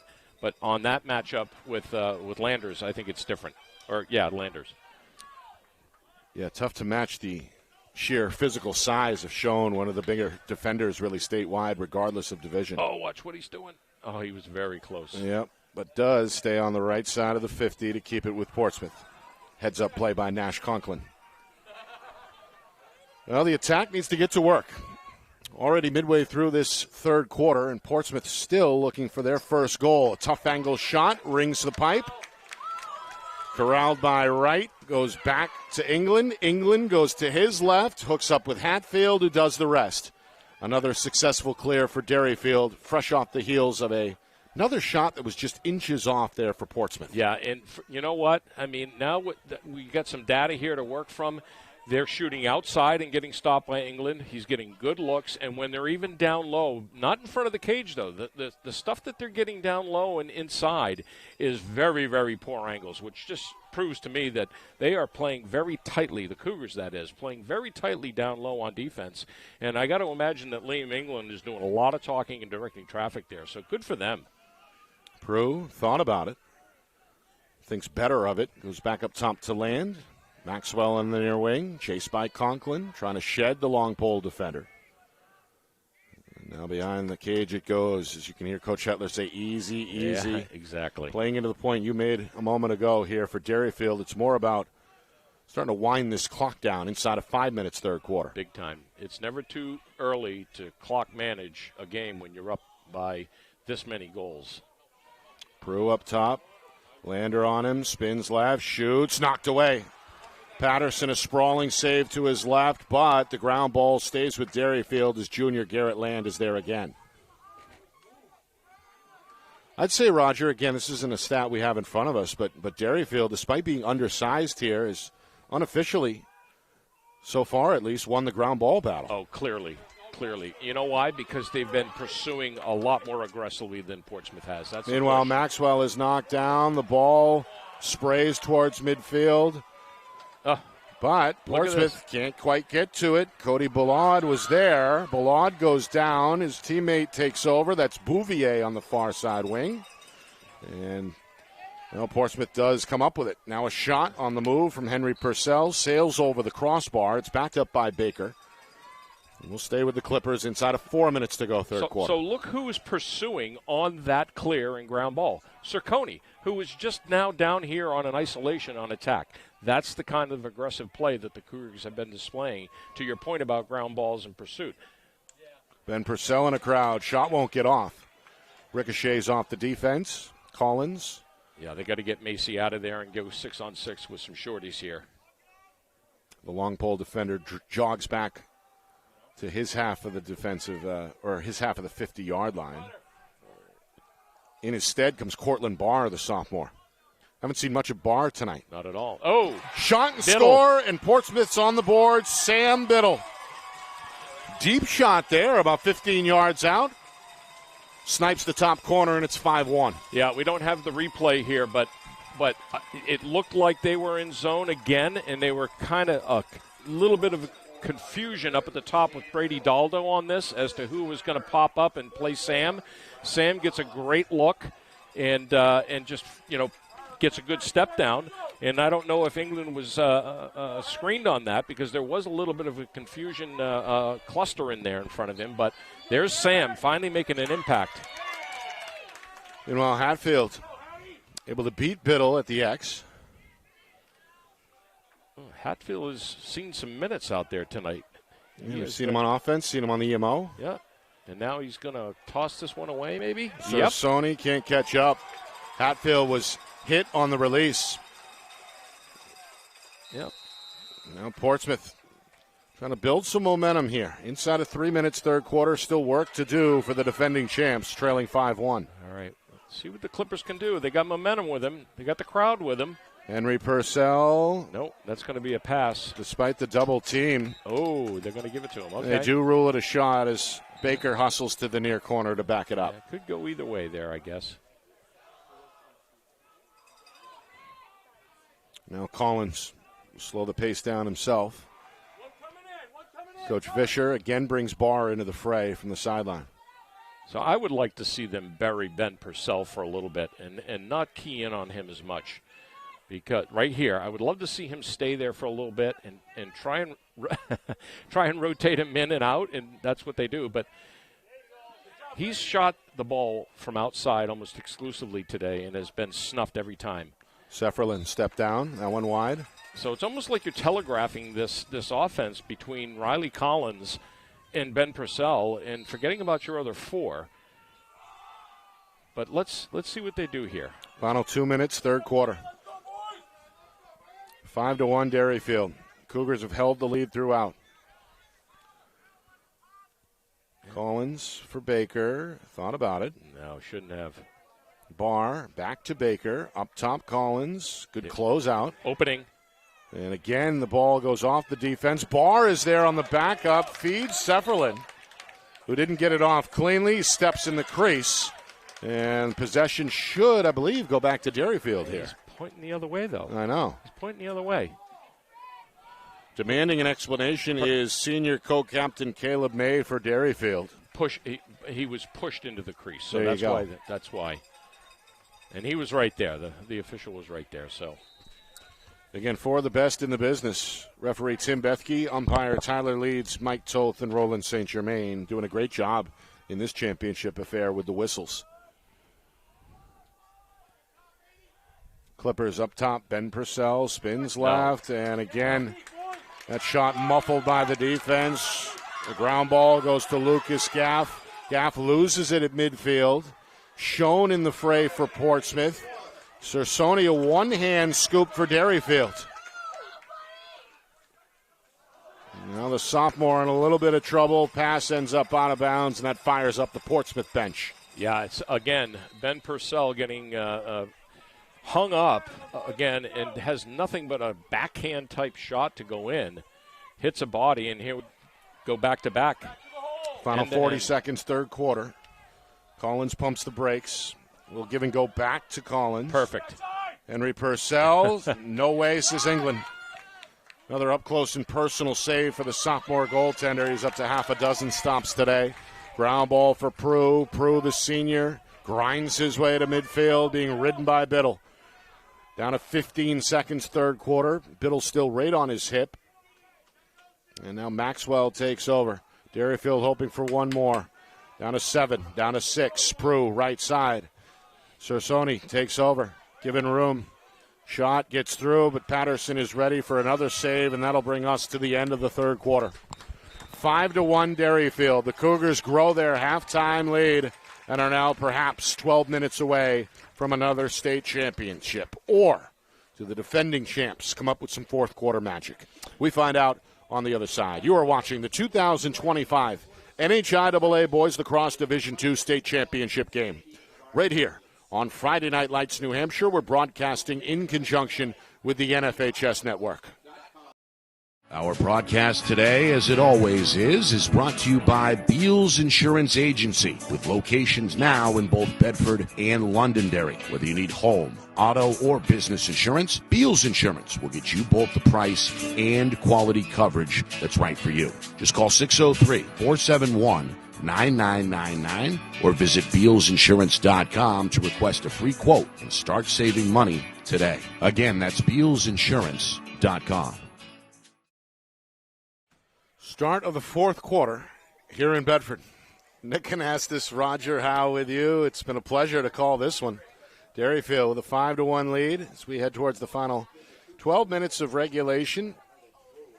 And Portsmouth, this young squad came into today hoping to capture their fourth state championship in the last 5 seasons, but are going to have to do it from behind here in quarter number 4. Yeah, same old for both teams here, but look at this on the face-off. You got Prue on the far side. You've got Daldo on the near side with a long pole. It's the first time I think we've seen that all game. And there's the aforementioned long pole, or at least the Portsmouth long pole. Yeah. That's Nash Conklin who comes up with the ground Turn ball it. to secure. Well, Sefferlin does scramble to the far corner. And the reset button hit here by Coach Vischer. Boy, he had an opportunity there, too, I thought. Clippers trailed from the get-go. Derryfield got on the board early, about midway through the first quarter. Brady Doldo made it 1-0. R.J. Prue doubled the lead first 2 minutes into the second quarter. And then Doldo's third came in the final 2 minutes before halftime. That was the score at the break, 3-0 Derryfield. Emerson Stover and then Prue's second extended that lead to 5-0. Sam Biddle finally got Portsmouth on the board with just over 3 minutes remaining. It's been a defensive effort. We expected a low-scoring game. This was a 7-6 affair in favor of Derryfield back in the regular season. Shot there, won't get through. It's off the leg of right. It rolls out of play and will stay with Portsmouth with now 1 minute gone by fourth quarter. That is what I think the Clippers need to do more of. Get Ben in that inside slot. Now, it hit a body again. Yep. So they're hitting bodies like crazy today. I can't think of another game with this many shots going off the defense. Exactly. I'm right there with you, Nick. Meanwhile, this shot is just off target and wide by Biddle, but again, it's Sefferlin on the restart for Portsmouth. Well, if Coach Vischer had his play back, he would rather see someone like Riley Collins or Henry in that slot, not Biddle, because that was he had all kinds of time. Here is Biddle. He'll take over. Henry Purcell slips on this wet turf. Gets back up, right, hacking at him. Slide comes over, and Doldo pokes it away. Beautiful play. As you mentioned, Doldo now does have that long stick. Yeah. So perhaps Coach Hetler thinking from a defensive standpoint here for the fourth quarter as his team looks to protect the lead. This pass is an errant one behind the target, Biddle, and out of play. Turned back over to Derryfield. 2 minutes now into this fourth quarter. Yeah, so not a lot of unforced errors in this game, but that was critical right there because they had a good possession going. But, hey, I like what the Cougars did there on defense between May and Daldo. And you're right. I mean, Daldo has been out there on defense, but he's had a short stick for the most part, playing that point zone up front position. And he comes up big with this quick slide. What do we see here from Portsmouth as they look to close this 4-goal gap? A little more aggression defensively? Do they press out a little further? Absolutely, because Coach Hetler's going to – in fact, he's directing traffic out now. They're going to sit back and they're going to force Portsmouth to play them hard and make mistakes. Land goes behind the cage. Cerconi given room by Schoen. And you can hear both head coaches really screaming instructions here in real time. Yeah. Yeah, they're going to have to maybe even go 10-man here and get Cerconi ducks inside of the defender, but is denied at the doorstep. A hit comes late, now a flag is thrown. Looks like the fourth penalty of the game coming against Portsmouth. Yeah, it's going to be Cerconi. Maybe interference? Oh, I thought it was on Portsmouth. No? Cerconi is going off the field, though. Cerconi going to the home sideline. Let's see what official leads is going to say at the table here. Penalty comes with just about 3 minutes gone by in quarter number 4. Yeah, it is Portsmouth. Conklin. Lock. That may have been a late hit. Yeah. So Conklin drops his right knee in the penalty box. And again, Roger, fourth penalty against the Clippers, 3 of those coming since halftime. Yeah, this is not what Portsmouth needed by any means this late in the game. So Derryfield a chance to equal their largest lead from earlier as they go on the EMO for the 4th time. They're 1 for 3 so far on special teams. And they might milk this. It's not like with a lock you need a ton of goals to distance yourself, but maybe get it down to a certain level. 2 players behind cage. Maxwell now trots to the near wing, goes back to Stover. Around the horn it goes. Doldo step down, shot denied. A good chest-high save there for Patterson, his 6th of the game. Nice. 2 passes later, it's across midfield, and here comes Sefferlin, but a back check pokes that one away. Good defensive effort by Caleb May, the senior for Derryfield, and it's a turnover by Portsmouth. Huge play right there. May has looked good. Playing in his final game, one of 5 seniors set to graduate for Derryfield. 9 on the other side for Portsmouth. Meanwhile, the clock continuing to tick, tick, tick. We're down inside of 8 minutes here. All right, now we're back to full. Even strength is Prue, sidesteps, goes inside of Brown, and gets across midfield for Derryfield. Now you're going to see some stall go on here. See Coach Hetler waving that right arm. Gives the green light to Prue to go to the cage. His skip pass, though, ends up on the ground and out of bounds. All right, well, that'll be Derryfield's first unforced error this quarter, or this half, excuse me, but Coach Hetler's not going to be happy with that. Now Patterson trying to quarterback the clear. Schoen. Good trap. Looking for a man. He's got one. It's the sophomore Henry Purcell. Gets inside of the defender right. Trying to muscle his way to the cage, and he scores. Got it. Henry Purcell was the hero in the semifinals. Scored, 5 of the 11 in the win over Winnicott. Gets his first one here with nearly 5 minutes gone by in the 4th quarter. Yeah, and we haven't heard from Henry much at all since the first quarter. And he just turns on the gas here, and they need that to happen for the other 5. There's got to be a little more aggression, a little more spunk, a little more energy out of the Clippers. Still a lot of time here. They're only down by 3, and we know what happens in this game. So maybe this little burst of energy. Let's see what Sam can do against Hatfield. Hatfield has had his number the last couple of face-offs here, so maybe he's figured him out. Find out. Well, Purcell rises to the occasion, or does he? Can't quite secure it off the bounce. Hatfield in the mix for Derryfield. Sefferlin pinches down and does take it off the waist-high bounce for Portsmouth. Now you need to – oh, they're going to call May here for one. Penalty on the way against Derryfield.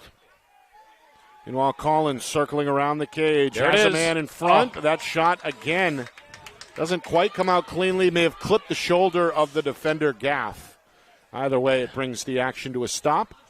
And a penalty on the way against the Cougars. Yeah, this is going to be a slash. And it is going to be against May by the looks. He's trotting dejectedly over to the box. Third Derryfield penalty, but the first since halftime. Yeah, this could be big. This could be big. Clippers 0 for 2 so far on the EMO, hoping the third time is the charm. Yep, timeout. Timeout Derryfield. Coach Hetler going to use his first. His club lead shrunk down to 3. It was 5-0 late in the third quarter, but now back-to-back goals by Portsmouth has made this interesting as we approach the midway point of the fourth quarter. So listen, Nick, that shot just now by Henry is kind of indicative of the frustration that this offense has seen today, because he was point blank. And if we go back 48 hours into that Winnicott game, Henry was putting those balls in the net consistently, and he was getting them on net. And that was just a wonky shot, and when we were way off camera, you wouldn't have seen it out there, folks. But he was very upset, and I think he almost broke his stick when he was slamming it against the turf. I think that has more to do with the Derryfield defense. As we've talked about, those players have sacrificed their body. They've been in the shooting lanes. They have not made life easy on this Portsmouth attack. They haven't, and that does get into your brain when you're out there on offense. When you know guys are coming at you. For example, that Daldo slide, he slid back into the corner behind goal line extended to double up the ball there. That's aggressive defense, and when you start feeling that out there as a midfielder and as an attackman, bodies are coming at you. All right, you tend to hurry up. You tend to make, decisions to pick a corner or not pick a corner or just wing it that throws things off on you. And that's a clear indication that that's what's happened here with the Clippers. And good point by you to pick that up, because that is exactly what they're feeling and what they look like. All right, out of the restart, here's Beelan for Portsmouth. Showing out there again. Wow. Confidence in their EMO here. Yeah, the long pole now positioned away from the ball in the near wing. They feed it to him.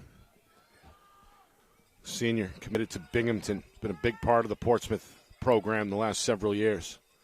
Hooks up with Collins, another NCAA commit on his way to UMass Boston, but that shot a little bit high. It will stay with the Clippers. So you tend to take one component out of your EMO play with a long pole out there. You really kind of set him up for a big step down somewhere, but you got to find the gap for him to be able to wing that shot with the time he needs.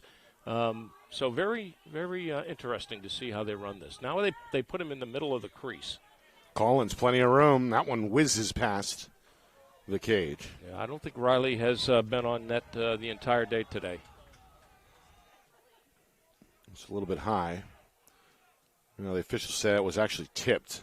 Either way, it'll stay with Portsmouth as we hit the midway point fourth quarter. The clock starting to become a factor. Bouvier up top. Ben Purcell. Bouncing shot, scores, and it's a 2-goal game again. Ben Purcell, we weren't quite sure if he was going to suit up. He's been fighting that shoulder injury. But the senior elevates his game at the right time for Portsmouth. They're back within 2 for the first time since the second quarter. Yeah, and that's going to count as an EMO goal because only 3 seconds left on that penalty. And Ben finally hits pay dirt from that slot that he has had zero success with today against Liam England. He has picked up on everything Ben has thrown at him until just now. So good for that EMO play for them. Hatfield off the face-off, able to win it for Derryfield and draw a penalty. Another hit late. It's going to be the 5th penalty of the day against Portsmouth. That will not sit well with Coach V. No. And there's not going to be a lot of film time after this game, obviously, being the last game of the season, but that would not be a pleasant discussion to have. Meanwhile, Maxwell, his pass batted down. Ball is loose. Scooped up by the long pole for Portsmouth, Ethan Lander. And again, a Portsmouth penalty on the way here. Push. With now 5:18 to go.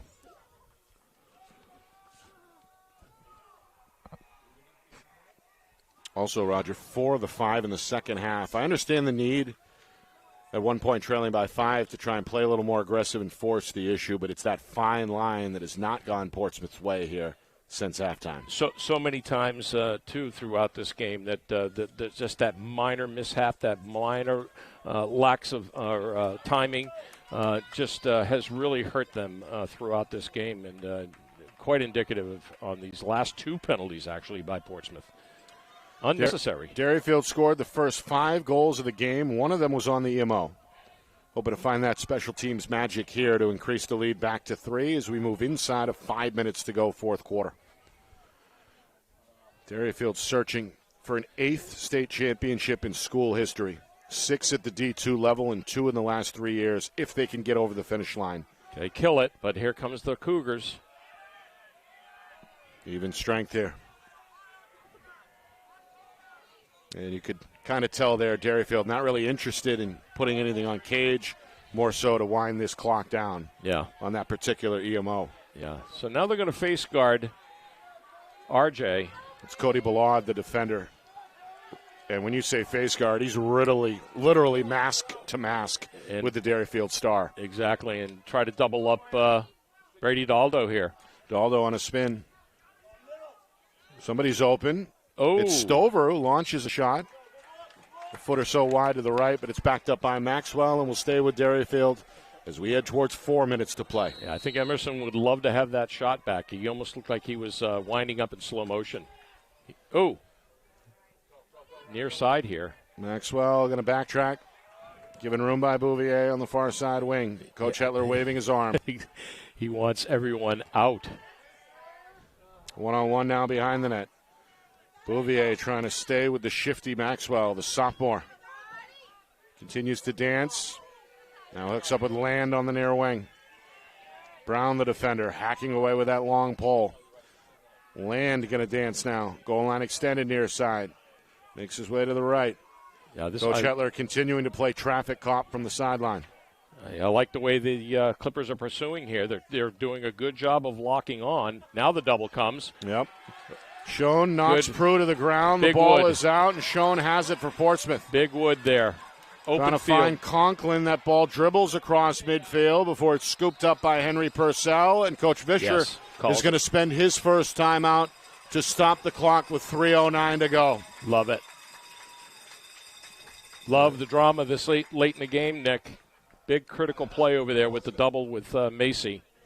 A well-timed slide there. Exactly, probably was drawn up there by Coach Fisher. Well, I think what they did a good job in that sequence is that what you see a lot of times is that teams want to double the ball, but they don't shut off adjacent. They don't make sure that they're rotating backside towards the double. You can double a guy all you want, but if you're not shutting off his outlets to the left or the right, then it becomes very ineffective. And they did a good job there because they gave that Cougar no place to go. Thus, he goes to the ground, turnover, and now here we are. Similar to basketball, the double team doesn't work unless everybody rotates at the same time defensively. Exactly. And I'll go back to what I've said many, many times in these broadcasts is that the guy that's got to control that, especially on this play here where Coach Fisher and the defensive coordinator for them is way on the other side of the field, is your goalie. Your goalie has got to be controlling that, has got to be verbal, got to be blasting as loud as he can so that those guys know, because their back is to the goaltender, exactly where things are going to happen. 3:09 to go, fourth quarter. Nick Anastas, Roger Howe with you. This championship affair has tightened here in the second half. Derryfield at one point led 5-0. That was about midway through the third quarter. Since then, Portsmouth has posted 3 unanswered goals and now a chance to make it 4 in a row coming out of the timeout. Biddle. Jogging uncontested. Plays a game of catch with Henry Purcell, and now it's Beelan up top. What are we seeing here for a formation, Roger? Just seeing just a 1-3-2, or excuse me, 1-2-3, 1-3-2, one morphing in. Sefferlin unguarded behind the cage. Portsmouth goes back up top. Collins frees open. Bouncing shot. Score. Whoa. Whoa. Collins. Whoa. Marks. Well, makes his mark here with 2:40 to go. 5-4. The senior is heard from for the first time. And all of a sudden, well, the Derryfield fans may be a bit nervous here as we head down the stretch. Listen, I said a few minutes back, Riley had not hit the net all day, it seemed. And here he gets a beautiful pass, step down from Sam Biddle, and he gets it gone. Here we go. Violation against Hatfield. We'll give it to Portsmouth. And now the defending champs have a chance to tie the game. You got to let him go. Oh, okay. They're going to put him back in the box. Cersoni was headed to the sideline. He's told to stay on the field, at least momentarily. And now they're pulling him off. Watch this. Portsmouth gets right to work. Ben Purcell wraparound shot. And out of the cage to make the difference is Liam England. That's able huge. to extend that goaltender's stick and secure the possession for Derryfield. Yeah, that had more to do with the shot being a really good blast and getting out of bounds just before Henry could really pick up on it. Meanwhile, Purcell hacked at from behind by Bouvier, jogs in and out of the box. No, they're on sides. Picked up by folks. Schoen. No, Schoen riding in. No, and now he's standing right there. A flag is thrown. Patterson clamps down on the loose ball, and we are going to see a Portsmouth penalty. Oh, procedure. Yeah. They're going to call. I thought Sufferland was sitting right there, Nick, right at the box. It was away from the ball. Coach Vish is wanting the explanation here. Sixth Portsmouth penalty. It comes just inside of 2 minutes to go. Yeah, they're going to call it. They're going to get it on Riley here. Collins to the box. Okay. The senior in his final game. I might have to pay the $14 to get on the broadcast and look at that one again. We're broadcasting in conjunction with the NFHS Network, and we're just getting started. Later tonight, it's the Division I state championship between Bishop Girton and Pinkerton, 7 o'clock Eastern. So now Derryfield up by a goal, a chance to really tick down this clock. We're down to $1:50 to go.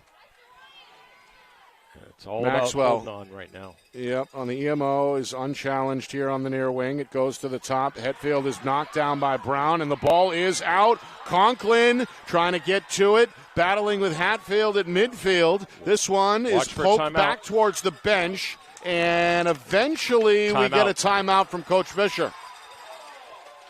Wow. That's huge. Huge.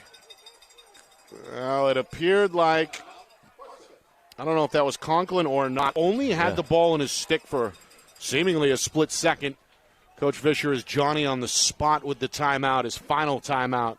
Secures possession with 90 seconds to go. Yeah, I'm glad you were watching the ball because I was watching Vish, and he was all over this. All over this. In fact, he was trying to make sure that he stayed in the coach's box and not getting into the substitution box on this because, as you know, 4 refs in these playoff games, and you have a referee standing right there on top of things. Couldn't have been better. Well, both of these head coaches, very well matched, and both looking to add another ring to the resume. Seen Portsmouth do it 3 of the last 4 seasons under Coach Fisher. Coach Hetler hoping for championship number 8. So 1 second, and we'd be back to even strength here on this 30-second tech. So watch. It looks like they put Biddle back in the box, or have they given him the ball? Tough to tell as the players exit the huddle. Well, actually, so what did they do? Meanwhile, the goaltender Patterson's still kind of lingering. Right now it's an empty goal for Portsmouth. Yeah, now Patterson will jog to the net. Okay, and the restart is coming from Bouvier in front of the Derryfield bench. So there's the clear. And a little bit out in front of Biddle. Collins is there, hooks up with Biddle, and here we go with 1:20 to go. Back to even strength. Portsmouth in a 5-0 hole in this second half have climbed all the way out, but not quite. They need one more to tie it. Biddle up top, spins away from Prue, who's got the long pole. Now it's Ben Purcell, the senior, spins left. Collins takes over. Boom. Oh, kicked away. Stays with the Clippers. Step down for Biddle into the chest of England on the save. Final 45 seconds. The outlet for May is hacked at, kept inbounds. Collins takes over for Portsmouth.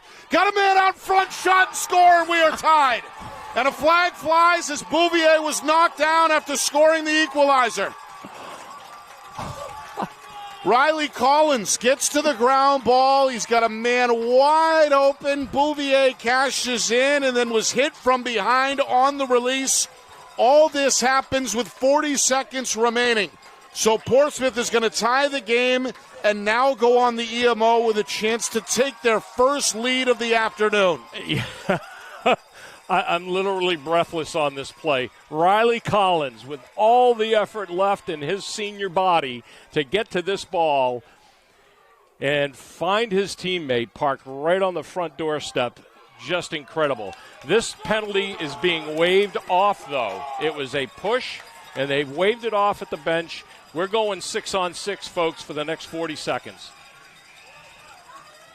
Crazy. Biddle against Hatfield. Rolls near side. Schoen is there, and Portsmouth has it. Watch the timeout. He has one left. Down to 30 seconds. Collins near side. Step down. Henry Purcell goes wide. England out of the cage, but the foot race is won by Sefferlin, and Portsmouth will keep it with 27 seconds left. Wow. I don't believe Portsmouth does have a timeout, Roger. No? Did they go 2 on that one? I think so. Okay. Little give and go here. 20 seconds. Ben Purcell set away as England waves the wand. The foot race is won on the near side, though, by Portsmouth. Just inside of 17 seconds. Henry Purcell set for the restart. Here we go. Tick, tick, tick. Biddle up top, far side. Collins down to 10 seconds. Ben Purcell looks for a pick, spins to the left. Trying to shake off the defender, Roy. That shot will not get through. Hatfield is there for Derryfield, and Coach Hetler is going to call his final timeout with 2 seconds remaining. Drama down the stretch here in Bedford with overtime perhaps looming. 2 seconds still left. The game is tied at 5. And if we do go to OT, Roger, we saw it 2 years ago in the 2023 final between these two teams. That was a game won by Derryfield. It seems to be the norm with these guys, doesn't it? It just that last goal just left me breathless. I mean, the way that turn of events happened. But this is just launch the ball. Let's not lose the ball. You know what's happened with 2 seconds so far this playoff season with these teams that we've been covering. It can happen. But I'm sure Coach Hetler is definitely going to want to make sure that this thing doesn't get turned over. What a game. Derryfield led 1-0 after 1, 3-0 at halftime, 5-0 late in that third quarter. Sam Biddle got Portsmouth on the board, and the Clippers since have rallied off 5 straight. An improbable comeback here. Still 2 seconds to go in the fourth quarter, but Derryfield has to work out of their own end. Prue will haul it down, and that will do it. Exactly. For regulation. The rivalry continues into overtime. These two teams have met 4 straight years in the Division II state championship, so why not go to overtime? They're going to put 3 minutes on the board. And in about 2 minutes from now, we'll get the extra session underway. Nick Anastas, Roger Howe with you. We'll keep it here for the moment as our broadcast coverage continues. Later tonight, we'll be in Exeter for Bishop Girton and Pinkerton. That's the D1 final, which comes your way at 7 o'clock Eastern. Well, it looked like at one point, as we talked about, Derryfield was set to run away with this one. 2 goals from Brady Doldo, 2 goals from R.J. Prue, and another from Emerson Stover, the freshman on the EMO.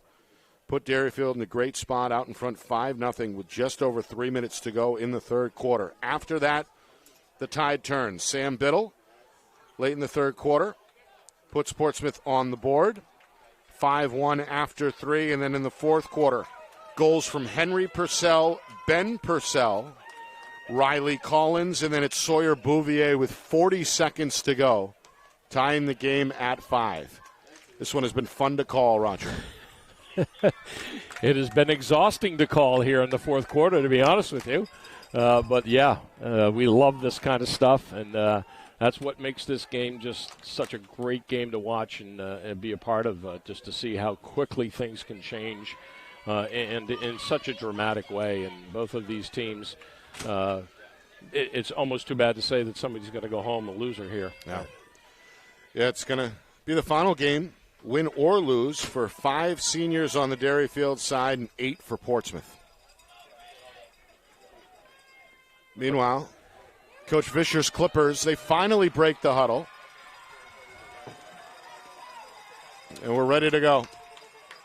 It's a 4-minute overtime session, Roger. I said 3 mistakenly earlier. Yeah, 4 until somebody scores here. But great to see that Riley Collins and Ben Purcell, seniors on that Clippers team, figured in 3 out of the 4 goals in this last quarter. Hatfield against Biddle. That's been the matchup all afternoon. Hatfield trying to dig it out. He's knocked to the ground. The ball is up in the air. Play continues. Now we do get a whistle. It's a push. And a push is called against Portsmouth. Derryfield will have the first possession. Yeah, that legit push. R.J. Prue coming downhill. Trying to free himself up. Draws a slide. Land now picks him up off the switch. Prue steps out of the box. Hooks up with Land and gets it right back. The senior, 2 goals to his credit tonight. Turns it over to his classmate and childhood buddy, Doldo. And now Doldo off the screen to his right. Good defense. Spins inside the defender. Fires a bouncer. That one's going to roll. Schoen wins the foot race as he lays out in the corner to secure possession for Portsmouth. Love the fact that those 2 gentlemen have been battling all day right down to that ground ball and shot. Meanwhile, Biddle is open as he receives the pass. Clear, complete for Portsmouth. Get the touch. Got it. And a timeout. Coach Fisher. Just about a minute into the extra session. The first timeout is called. As a longtime Clipper coach has something in mind here for this possession. Well, an emotional roller coaster. Derryfield riding high early. Strong fourth quarter for Portsmouth as they come roaring back. Both fan bases have been engaged. And as you said a moment ago, Roger, it's a pity that one of these teams is going to leave tonight defeated. Yeah, it's such a letdown, too. It really is a letdown, I got to tell you. There have been some things that have happened in my coaching career here at Bedford. I can remember we played to I think we went 6 overtimes with Goffstown in one of the playoff years or one of the championship years. My son was in goal, and I was literally emotionally charged and upset and almost to tears when he came out of the goal that day when we won that game. And it was all because you can be the GOAT in 1 second or the hero in the next. Right. And that feeling of apprehension and loss, or in this case, ecstasy when you win, can't be matched. Portsmouth with their large student section waving bells and flags. Getting to their feet a moment ago, and here we go. Minute into this overtime. Biddle is left open up top. Finds Ben Purcell, who goes back to Biddle. Near side wing, it's Bouvier, flashing open behind the net. Henry Purcell. Not surprising that this is how they're going to approach this offense. Give and go. Ben Purcell thought about it. Has it? Oh, boy, did he have it. Trying to spin inside the defender. Will shoot, but that one deflected. Ball is out on the far side and picked up by Dan Roy. Long outlet pass, but a timeout first. Where's the timeout, though? Is it on the pass or the catch? It's going to be down low. I see Ref Toth pointing down. Yeah, they're going to post it down low. Yep. Yeah. Came on the pass, so the timeout from the Derryfield sidelines ensures the Cougar possession with 2:29 to go in OT. This will be interesting. I thought that they would hold on to that ball a little longer, Nick, because you don't want to get into a transitional game with anyone when the game is on the line like this, and keeping that ball on the perimeter a little more with a little more on the clock, I think would have been, or a little less on the clock, that would have been prudent.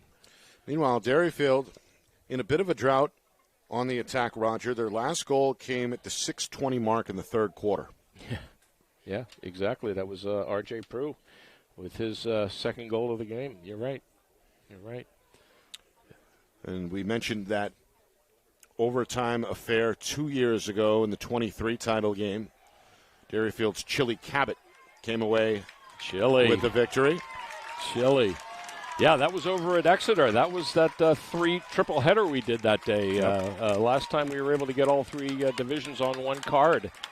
Of course, Portsmouth came back last year to beat Derryfield in regulation by a score of 13-9. Yeah. All right, 2:29 to go in OT. Prue working deep out of his own end, gets inside of Sefferlin, takes on Biddle. A third defender is there, but no problem for Prue. The senior continuing to battle. Lander now the defender, the long pole, trying to deny entrance into the box. Garrett Land frees himself up, takes the catch. And Coach Hetler directing traffic in real time as we move inside of 2 minutes to go in the extra session. I think you got to go to your seniors here. Go to the Twin Towers. Prue drop step, shot, that one wide.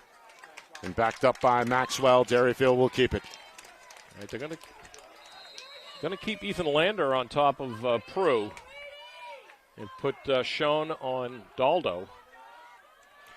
Cerconi lost his footing. Ball is out. Conklin. Taken away by Nash Conklin. Oh. Now Portsmouth in a dangerous spot in their own end. Conklin gets it back. The long pole coming Lander up the middle. Hooks up with Bouvier. Bouvier across midfield. Minute 20 to go in OT. Collins, far side. Gaff, the defender, backs off as Collins circles back to the middle. Pumps the brakes. Coach Vischer now in his ear as the senior comes to a walk. Minute 10 and ticking. Yeah. And now Portsmouth seemingly in no hurry here, grinding this overtime clock down to 1 minute. Yeah, absolutely. No reason to do anything until you get to about that 20-second mark is what I would feel comfortable doing. Portsmouth at 1 point trailed 5-0. They have never led. Too much. Henry Purcell against Wright. Looks for his brother Ben, but that shot is jammed up. Maxwell. Yeah. Or make that England out of the cage. Can't win the foot race. Bouvier beat him by an inch to keep it with Portsmouth. 35 seconds. Pop. Collins is open. The bouncing shot is going to win the game for Portsmouth. Riley Collins is the hero in his final game as the celebration occurs. After trailing by 5, Portsmouth roars back to score the final 6. They end the game with 30 seconds left in overtime. Riley Collins scored late in the fourth quarter to bring Portsmouth within 1. Came up with a key ground ball in the final minute of regulation. And then hooked up with Sawyer Bouvier to tie the game. And fittingly, it's the senior on his way to UMass Boston who wins the game for Portsmouth in overtime. So once again, your 2025 state champion in Division II is Portsmouth, as the Clippers have now made it 4 of the last 5. Wow. What a finish to this season for the Portsmouth Clippers. To know where they came from as a team, to see this happen out here, and give it to those seniors, Sawyer Bouvier and Riley Collins and Ben Purcell, who scored the second goal of that fourth quarter for Portsmouth, okay? But, that fifth goal by Sawyer, assisted by Riley, gets flipped for the game winner, where Riley gets the goal from his teammate Sawyer Bouvier. And what a way to finish for those seniors. And you could see the pure excitement, childlike excitement on the face of Coach Vischer as he celebrates with the athletic director. Tom Kozlowski in front of that student section. He, I believe, hugged his daughter as well, and he's celebrating what was an improbable second-half comeback. It all comes within really the final 15 minutes of regulation. 5-0 the high-water mark. Portsmouth doesn't get on the board until 3:07 to go in the third. And then they fight their way back in the fourth quarter with 4 more goals.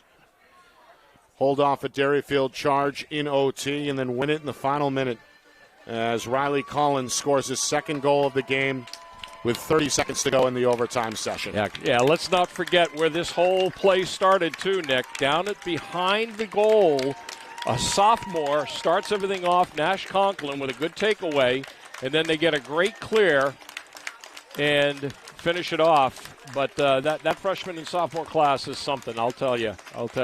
Let's give a real shout-out to Alec Lawton sitting down in Children's Hospital in Boston, who was unable to be a part of this game today. Been dealing with, a semi-serious injury, not injury on the field, but, his health. And I know he's watching. Coach Vish mentioned him before the game to us.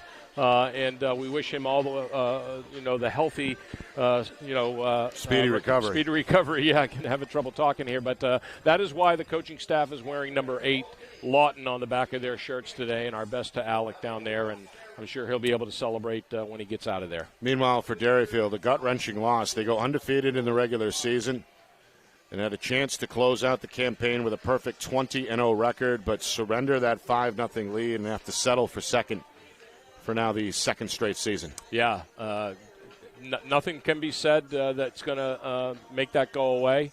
That feeling that you have when you were up 5 goals there starting the second half and up by 4 starting the fourth. So great season for them. They don't run the table, but hey, this is what will power them for next season as well. We all know that. When was the last time we saw a number 6 seed win the title? Boy, if ever. You'd have to go back a ways that I can remember anything outside the top 4 seeds. Right. 13-5 during the regular season. Yeah. Of course, Division II behind Derryfield was pretty competitive this season. We saw a lot of teams in that mix really the whole way. And as we talked about, 6 teams with only 5 losses or less. Some of the tiebreakers coming into effect there, but Portsmouth, not your typical at all number 6 seed, is the defending champs, and they prove it here again in 2025. Yeah, point well taken, Nick. Not only that, but if you look deep into the schedules, the win-losses of all of those teams you mentioned, perhaps in the top 6, 7, 8, a lot of 1-goal, 2-goal losses in wins in those columns, which means the competition's not only tight, the skill level is there. But I don't. For what we've seen with the underclassmen that are coming up through some of these programs, I don't see that changing for a long time. As we talked about, 8 graduating seniors for Portsmouth, only 5 on the other side for Derryfield. Obviously, the Cougars are going to miss R.J. Prue and Brady Doldo, but the future is bright. Figuring how well the freshmen and sophomores have played throughout this postseason, and same thing with Portsmouth. They'll say goodbye to longtime goaltender Kai Patterson, Ben Purcell, who gave a great effort just to suit up today, despite the shoulder injury. Maisie Schoen, both Ben Purcell and Schoen will be playing for Binghamton University next season. But again, Roger, to your point, not only is it a bright future for these 2 programs, but really statewide, as we saw a lot of meaningful contributions from the underclassmen this season. We sure did, and I think our jobs going into next season is going to try and get a real fix on who is coming up on these rosters. I'll be monitoring indoor a little more closely next winter, and certainly when that schedule comes out, we'll be heading our way into the 2026 season, looking forward to the third Monday in March when things get cranked up again for the spring lacrosse season. Well, some of the medals and the trophy presentation here about to commence at midfield as our coverage continues. Nick and asked this Roger Howe. Again, full recap. Derryfield got on the board first midway through the first quarter as R.J. Prue hooked up with his classmate Brady Doldo to make it 1-0. That was our score after 1 quarter of play. Prue then lit the lamp himself to double the lead for Portsmouth. 2-0, 2 minutes in, second quarter. Doldo's third Derryfield goal, his second personally, made it 3-0 with 1:50 to go until halftime. So Portsmouth was kept off the board in the first half. The run continued for Derryfield. Freshman Emerson Stover scored on an EMO. 6 total penalties today against Portsmouth.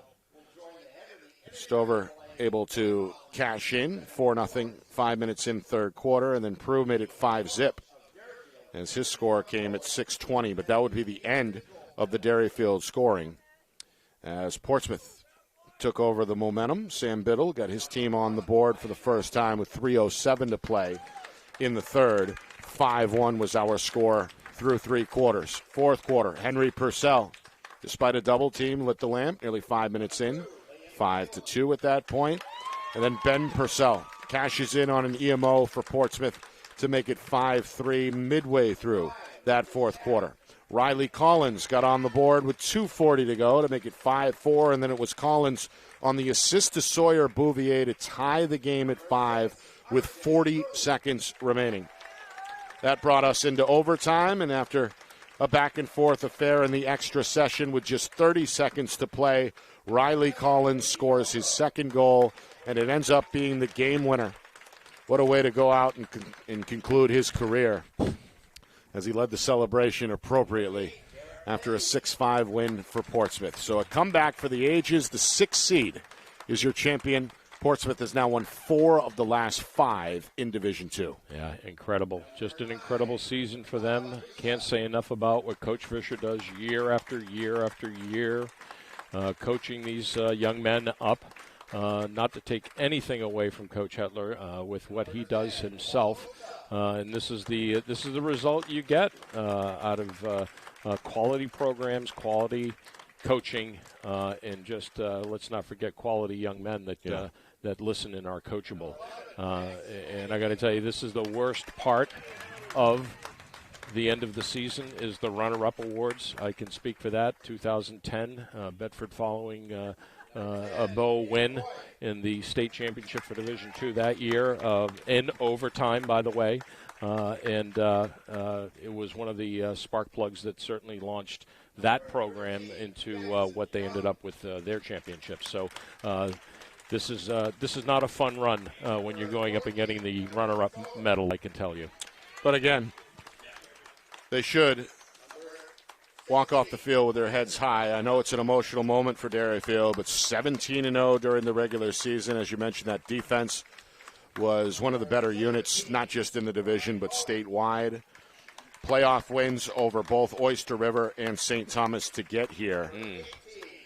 And as you mentioned, a lot of this team is coming back next season, and they should be proud of what they accomplished despite losing here in overtime. Yeah, and I'm going to say, I may be stealing something from Joe Marshallina, our friend from New Hampshire High School Sports. I'm not sure if he said it about the Derryfield defense or not, but you recall back in the day the no-name defense, which I think was the Miami Dolphins in the 1972 year where they went undefeated. This is a moniker that could be applied to this defense here for the Derryfield Cougars, okay? I was trying to look on my card to see if they actually had any of the starting defenders here on the watch list, which comes from the coaches, by the way. Right. I'm at a miss for that right now, but Caleb May out there, Dan Roy, Liam England, who just blossomed in the net this year and just got better and better. No-name guys. We unless you're really into the sport and you're monitoring all the podcasts and the stories in the the Herald and the Seacoast Online and things like that, you would never know about a lot of these people. So just a way to coach them up on defense and make a great showing here for the entire season. Again, only twice did they score 10 goals or allow 10 goals as a defense. Everything else was single-digit throughout. Good stuff. So now it's Portsmouth's turn. As the president of the NHIAA, Jeff Collins, shakes hands with Coach Fisher. Congratulations to Coach Fisher and his staff. Personally for him, that's his 4th state championship as he's guided the Clippers through thick and thin, really, over the decades at this point. And his club once again at the top of the mountain in 2025 as they go back-to-back and make it now 4 of the last 5. Yeah, huge. Go ahead, Roger. No, 6 times to the show, and is that 3 or 4? I think that's 3, well, right? The whole history here, again, runners-up in 2008 in Division III. Yeah. Runners-up in D2 in 17 and 18. Yeah. And then champions in 21. Yeah. Champions in 22. Runner-up in 23, an overtime loss to Chili Cabot and Company.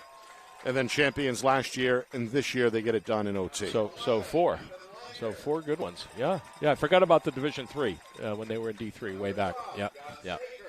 So Portsmouth going to say goodbye, as I mentioned, to 8 seniors, including Ben Purcell and Maisie Schoen. They'll continue their lacrosse career at the University of Binghamton. The overtime hero, Riley Collins, will play NCAA ball down at UMass Boston. Yeah, and a great program, by the way. They won the LEC last year. I'm not sure if they won it this year, but strong program out of UMass Boston, which had been a kind of a lackey for a long time when my son Matthew was playing at Keene. So, yeah, good program. He'll fit in well there. And Kai Patterson, the senior in his final game, going to leave a big hole in the net next year, given the fact that he's held the position down for the last 3 seasons. But what a way to go out as he comes up unofficially, Roger, with how many saves? 6? Oh, boy. To get this one done? Turn the card here. That gives him – I have him down for 7. 7. And he didn't see a shot in overtime. So, 7. Give Liam England 9 for his effort out there today.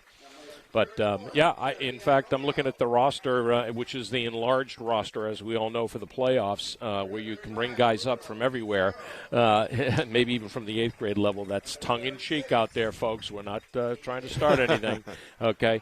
But I don't see anybody on their roster that would fill Patterson's shoes right now, except for he's a junior. Where is he?